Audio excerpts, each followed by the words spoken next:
Thank you to my daughter, Whitman, for keeping me company up here because I'm so shy. You can look up. Hey, you do not have to stay up here, but you may. Thank you to Ed Garvey.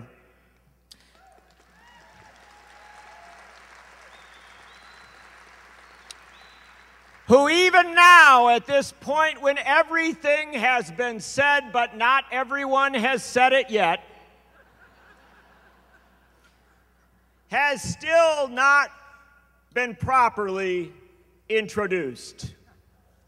Ladies and gentlemen, in 1998, when the Democratic Party proposed to allow Tommy Thompson to run for re-election, essentially unopposed. They said, well, we're not going to bother putting up a candidate because, you know, we've been beaten down so badly. We had the Republican Revolution. We've had all these struggles. We're just not even going to bother to fight Tommy Thompson. Some of us started looking around and saying, no. This is the point at which we rebuild a progressive movement in Wisconsin, and we looked to the one man who could do it, and that man was Ed Garvey. Ladies and gentlemen, my governor of Wisconsin, now and forever, Ed Garvey.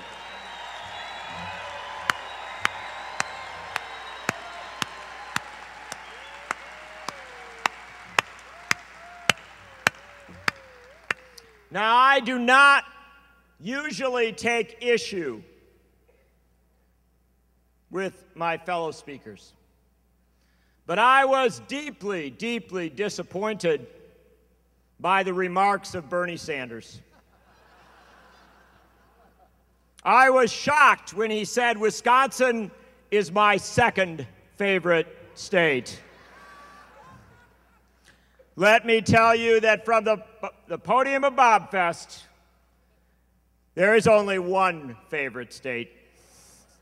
Wisconsin is my first, only, and always favorite state. It is the greatest state in the Union, and we are leading this country back from the abyss, back from the Republican wreckers, the wrecking crews, toward a progressive future. This is the greatest state in the country. It is a state I am so damn proud of. Because all these years I've been ranting and raving about how cool Wisconsin was, and all my friends in New York, and all my friends in Washington, they just thought it was a weird affectation. They said, well, how can you possibly think your state is better than any other state? And then came February.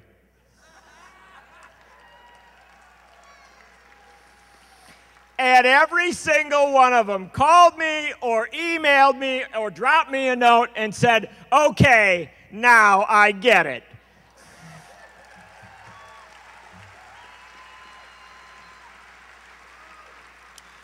Wisconsin is my favorite state because when Paul Ryan,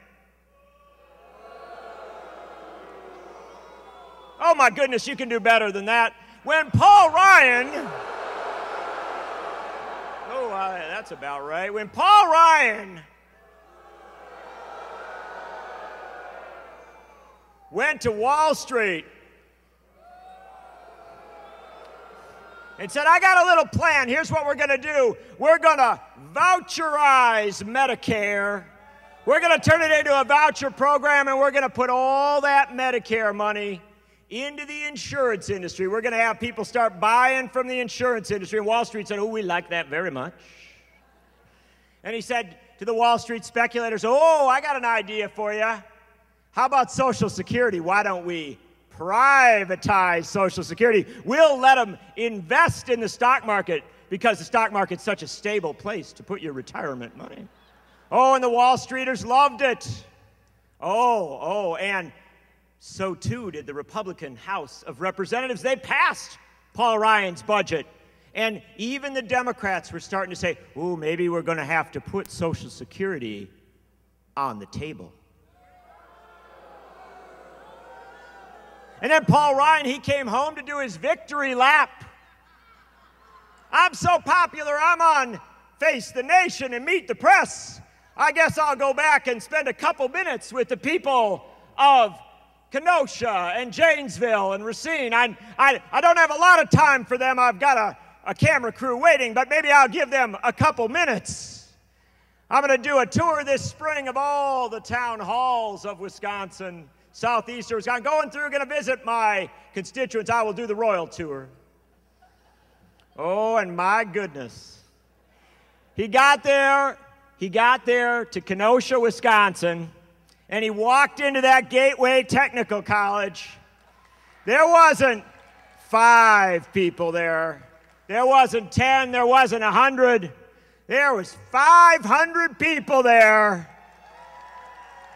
And every questioner, one after another, said, Paul Ryan, why are you trying to steal our Social Security and Medicare and Medicaid?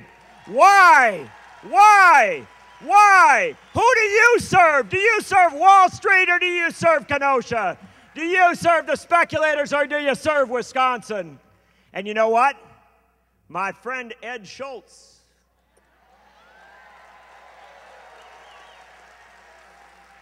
he sent a camera crew out.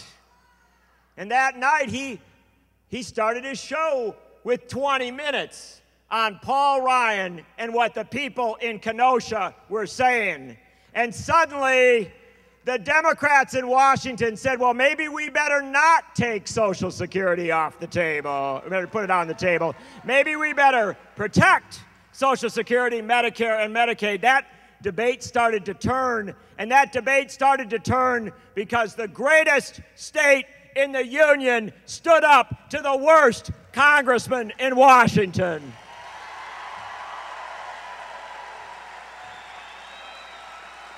We stopped them from privatizing Social Security.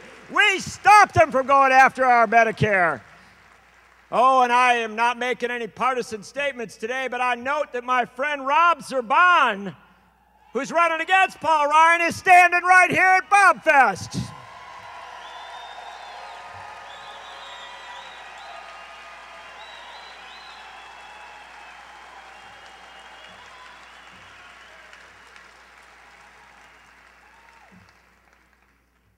Do with that information what you will. Now, I am also proud of my state of Wisconsin because when it got tough, when it got hard, and when an awful lot of the national media started to abandon us, started to believe in the spin that Governor Walker said, oh, all those protesters at the Capitol, they're bussed in by unions from other states. Geez, I had no idea all my mom's 80-year-old friends lived in other states. Because when they kept calling me saying, will you walk me around the Capitol today? I, of course, could not say no. But I knew they were Wisconsinites because they would not accept the posters printed by the unions and by the activist groups. They had to make their own. And I knew they were Wisconsinites because on the first days when it was so very, very cold, when the snow was coming down, I was walking around the Capitol with Jesse Jackson, and there was a fellow in front of us with a great big sign that said, I thought Cairo would be warmer. And I knew when they passed that bill and I saw the woman with the giant pink sign walking around the Capitol, said, too angry to come up with a clever slogan. I was so proud of my Wisconsinites, but I was also proud because some Wisconsinites stood up and said, we're going to create a media that counters the lies and the spin. And we got the folks over here from the Center for Media and Democracy.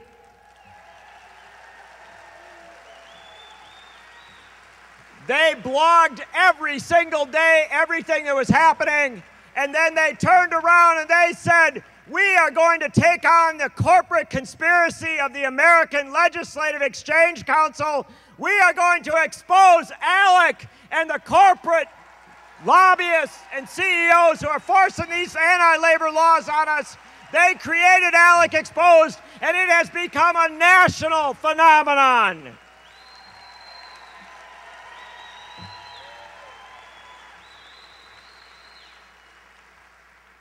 And I am proud of Wisconsin because my friend John Sly Sylvester on WTDY here in Madison decided the first day of this struggle. He knew Scott Walker. Scott Walker emailed him and said, I hope we can still be friends. Sly said, I'm not sure how well that's going to go. And from the first day of this struggle, John Sly Sylvester has devoted 4 hours every day on commercial radio to the fight against Scott Walker and the fight for Wisconsin workers. John Sly Sylvester. What's that?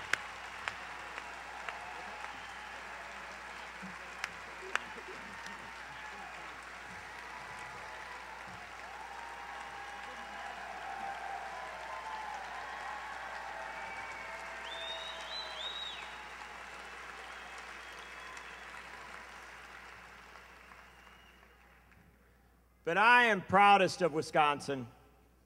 I am proudest of Wisconsin because I've been able to say, as I've traveled around this country, people say to me, how did that happen? Where did that come from? And we all talk about Bob La Follette, and that's appropriate. Talk about Ed Garvey. But the fact of the matter is, when this struggle began, the people who have been coming to Bobfest year after year after year, Carolyn Dunning in the north to our good friends right down here in Madison, people from across this state, they knew that this was the fight they had been waiting for, and Bobfesters were the first ones out there on those streets. People coming from across this state, not just in Madison, but in towns across this state.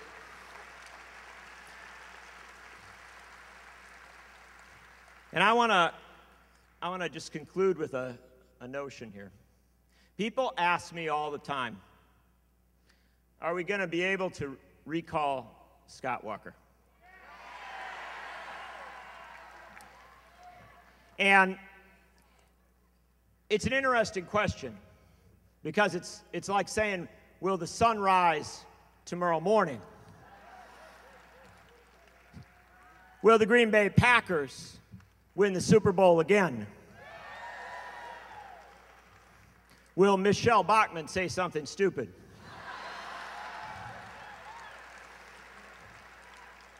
Because the simple reality is some things are inevitable.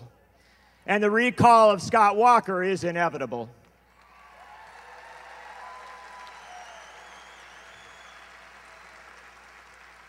I thought it was going to be enough. I thought it would be enough when he took away our labor rights. I thought that would be enough reason to recall Scott Walker. I thought it would be enough when he and his allies violated our open meetings laws and tried to close the capital of Wisconsin to the citizens of Wisconsin. I thought it would be enough when they cut our funding for public services in cities, villages, and towns across this state by more than $700 million. I